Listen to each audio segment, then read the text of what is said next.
thankful this morning to get to be here. One more time. I hope that we'll pray and come together and seek a blessing this morning. And we need every blessing we can get. I didn't really plan on getting up. I'll try to speak a few words and get out of the way. Let these others come.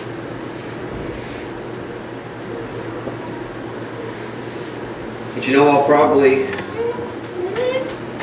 miss the next couple services.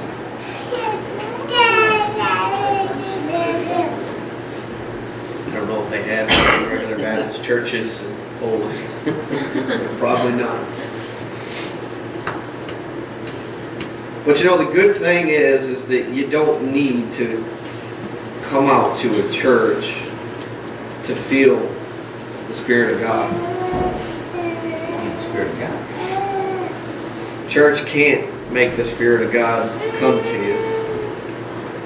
Some of the best meetings I've ever had was just driving to work in the morning. I've got about an hour drive.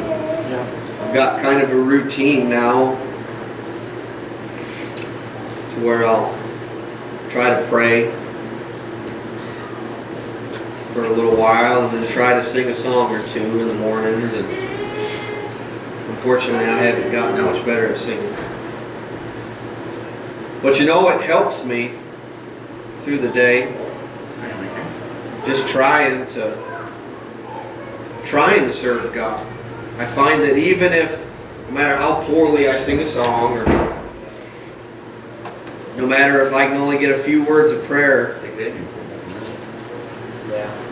that I still feel strengthened when I get there. And it's still, He's on my mind. That's right. And that just goes to show you that God's looking for us to make an effort. That's right. He's looking for us to try to be obedient. That's right. He's not looking for you to just go through the motions. I'm afraid that too many people, when they get out and they go to church and watch the clock and wait for it to get over and go home, I'm afraid that those people are going to leave the same way they felt when they got there. Yeah. But you know, if you'll just take a couple of minutes, just a few seconds, and truly pray in all sincerity and ask God to come and bless you, and I believe that He will. I have confidence that He will.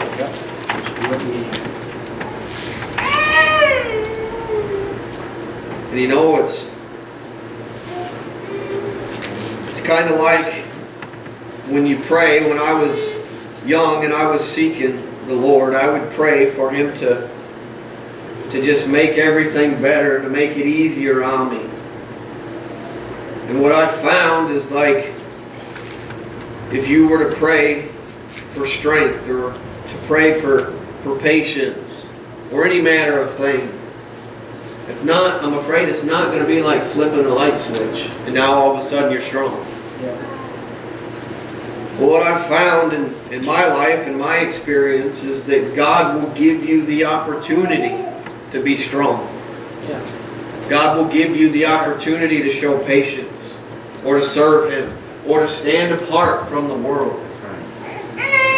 Just listen to Him. And you know, let Him lead you. It's kind of like in the Bible here when Jesus was in a village here, and there was one of the leader of the synagogues there. They were all watching him. And you know, it was on the Sabbath day there, and their custom and their tradition was that there was no healing or any manner of thing like that done on the Sabbath day. That was against their law there. And it says that He was teaching in the synagogues on the Sabbath day there. And there was, in attendance there in the audience, there was a woman who had an infirmity 18 years. And it says that she was bowed over and she couldn't stand up on her own or raise herself up. Yeah. And this is the difference between the law in the world and the Spirit of God. That's right. This morning, That's right. people, because Jesus, He looked out and He seen that woman. Yeah. And He knew immediately what it was that had beat her down. Listen, and you know what? Jesus saw her, and it says over the multitude of people, He looked back. Listen, and He seen her way back there. And it says He called out to her and said, listen, woman, thou art loosed from thine infirmity. Just like that. And it says He went and He reached out and He touched her, and immediately that sickness left her. Oh God, people, and it says the ruler of the synagogue, I seen him do that. Listen, because Jesus had broken their law there, and that man said, there are 6 days in the week that you can do these things, but the 7th day you're not allowed to do them here. Oh God, and I love what Jesus said. He looked at him and said, thou hypocrite, doth you not, each one of you here on the 7th day, go out to your barns where you keep your oxen and loosen them from the stalls and take them out and water them there. And ought not this woman, being a daughter of Abraham, whom Satan hath bound, ought not she be loosened from that hold? Don't be afraid to stand up. Listen, and you know what? Don't let this world tell you what's right and what's wrong. You let the Spirit of God lead you and guide you. You know what? Because you're going to get opportunities. You're going to get these opportunities to show this world whom you're going to serve. Yeah. Right. And you know what? It's not. Right. You gonna take them? It's not like leave it somebody else. Lightning's gonna strike when you pray, and all of a sudden you're gonna be this perfect person. Right. And you're gonna be strong, and you're gonna be faithful in all things. But this life and serving God is about taking every opportunity that you get and showing this world whom you're serving. And Jesus went on and He said, it says that after He spoke to that leader there, that all His adversaries that were there were ashamed. He shamed them by what He said. That's right. And it says all the people rejoiced for all the glorious things that were done by Him on that day. So you see, He took that opportunity there that He had with all those hypocrites, and He showed them what the Spirit of God is and the difference between it and the law that they were under. That's right. And He went on and He said, what is the kingdom of God like? And whereunto shall I resemble it? Yeah. And He said, it's like a grain of mustard seed which a man took, and he cast it into his garden, and it grew, and waxed a great tree, and the fowls of the air lodged in the branches of it. Whereunto shall I liken the kingdom of God? It is like leaven, which a woman took and hid in it 3 measures of meal, until the whole thing was leavened. Listen, what he's trying to say there, I believe, in my own words, is that the Spirit of God, listen, if you just have 1 ounce of faith, and you go and you lean on that faith, and you cast what the world's teaching you aside, that it will blossom and it will bloom into a fruitful tree that'll feed your neighbors. Listen, it'll feed your children, your loved ones, if you'll be willing just to step out, listen, and be obedient to Him.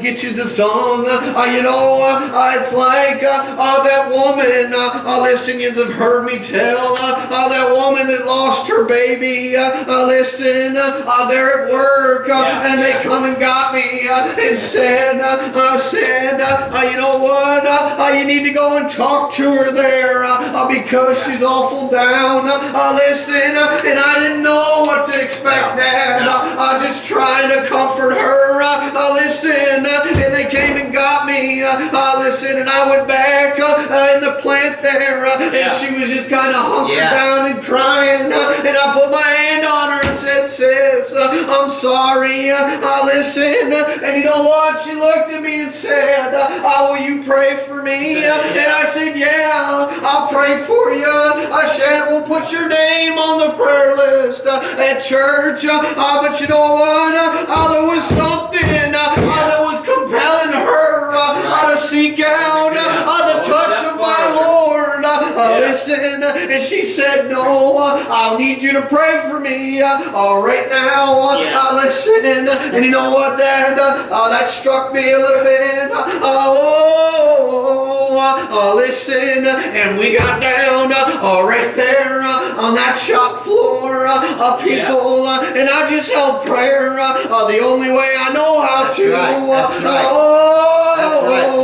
And there were people I work with walking by, no doubt thinking, what in the world are they doing? But listen to me, when we got done and stood up and I hugged her neck and turned around to leave, there was another woman standing right there, tears running down her face, and she said, will you pray for me like you did her?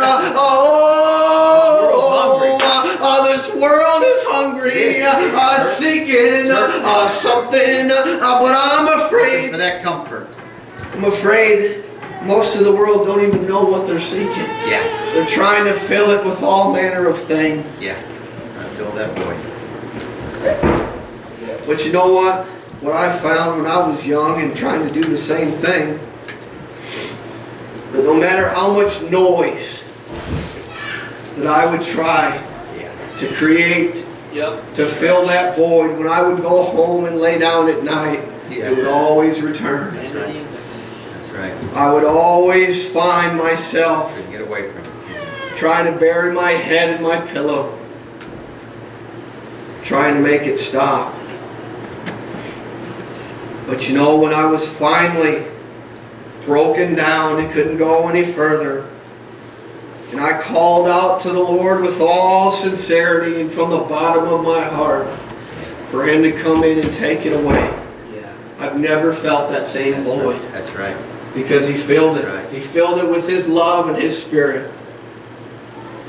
Chad, you come on. Welcome.